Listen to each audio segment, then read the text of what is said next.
राधे राधे साथीहरू। मान्छे मरेको घरमा नुन किन बारिन्छ र यदि पितृ शोक परेको घरमा नुन बारिएन भने के हुन्छ? यसको उत्तर स्वयं महादेवले पार्वतीलाई बताउनु भएको छ। आउनुहोस् साथीहरू, जानौं।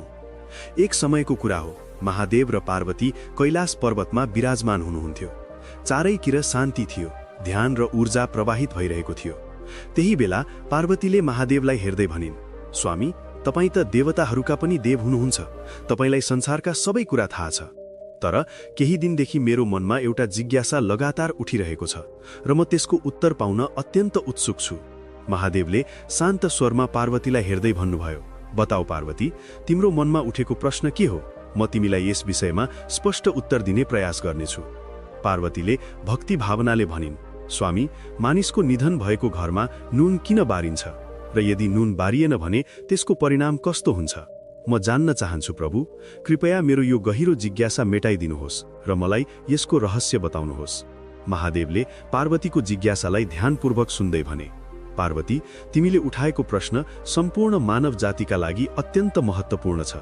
यस प्रश्नको उत्तर म तिमीलाई एउटा सुन्दर कथाको माध्यमबाट बताउनेछु र जसले यो कथा ध्यानपूर्वक अन्त्यसम्म सुन्छ उसको 33 वटा पाप नष्ट हुन्छन् र उमाथि पितृहरू अत्यन्त प्रसन्न हुन्छन्। पार्वतीले मुस्कुराउँदै उत्तर दिइन्, स्वामी, तपाईको मुखबाट यो कथा सुन्न पाउँदा म अत्यन्त भाग्यशाली महसुस गर्छु। कृपया अब कथा सुरु गर्नुहोस्। म पूर्ण ध्यान र श्रद्धाका साथ यसलाई सुन्न तयार छु। साथीहरू, कथा सुरु होला। त्यसपछि महादेवले गम्भीर स्वरमा भन्नुभयो, पार्वती, ध्यानपूर्वक सुन। धेरै समय पहिलेको कुरा हो। एउटा सानो हरियालीले भरिएको गाउँ थियो। त्यो गाउँमा गोपाल नामका एक व्यक्ति बस्थे। गोपाल अत्यन्त धनी थिए।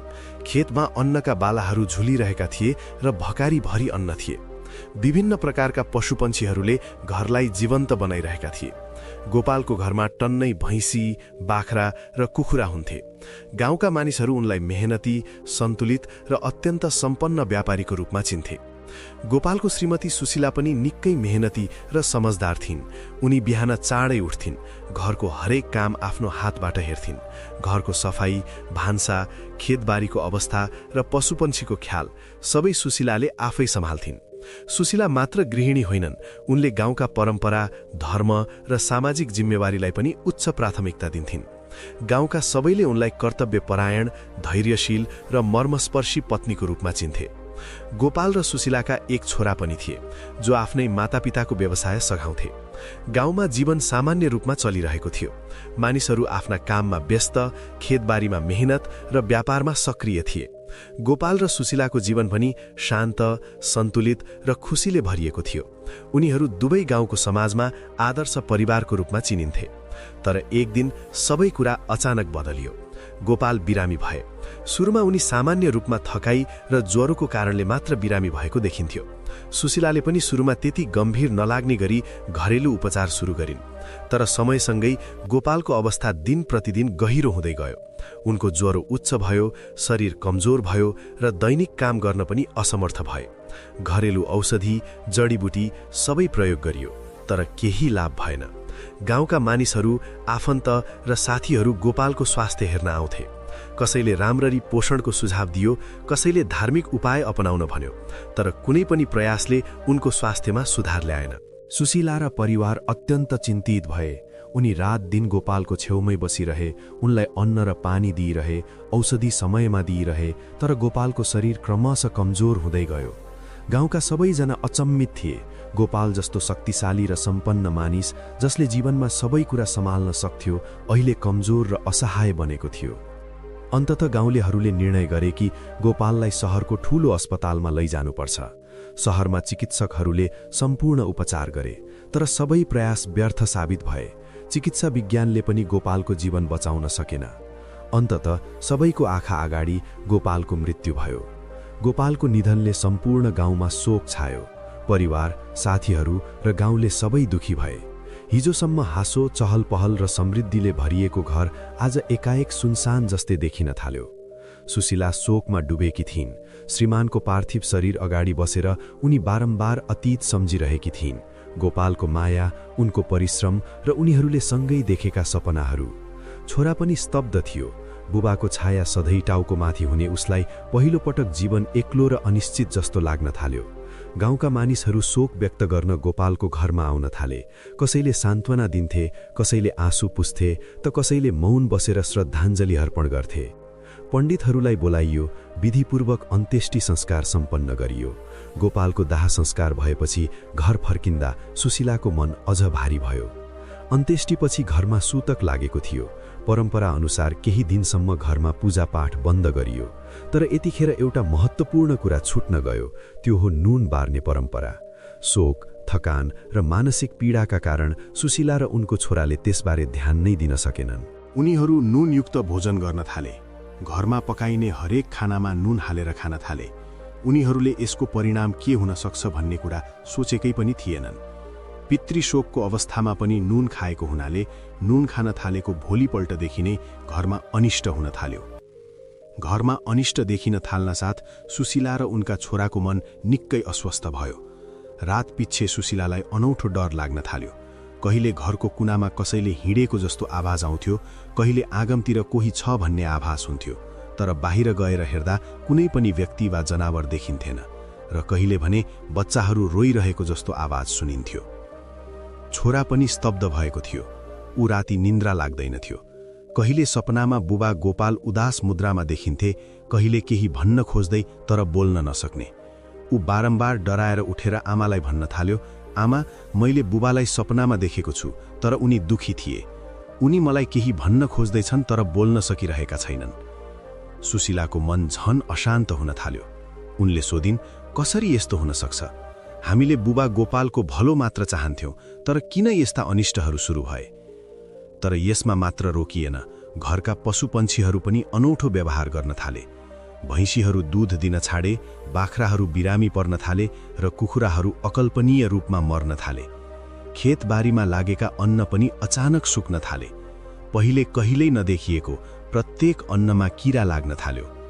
घरमा खानेकुराका लागि पनि पर्याप्त अन्न र पानी बाँकी रहेन। सुशीला दिनदिनै गहिरो चिन्तामा डुब्दै थिइन्। उनी हरेक दिन बिहान उठेर आकाशतिर हेर्थिन्, देवी देवतासँग प्रार्थना गर्थिन्, तर घरमा अनिष्ट र समस्याहरू निरन्तर बढिरहे। एक दिन सुशीला अन्ततः हिम्मत गरेर गाउँको पुरानो मन्दिरमा गइन्। उनी आकाशतिर हात उठाएर रुँदै भगवानसँग गुनासो गर्न थालिन्। उनी भक्कानिँदै भनिन्, हे भगवान, हामीले कसैको बिगार गरेको छैन। हामीले केवल राम्रो चाह्यौं, सबैको भलो चाह्यौं, तर हाम्रो घरमा यस्तो अनिष्ट किन भयो? हाम्रो परिवार र हाम्रो छोराको जीवन किन पीडाले भरियो?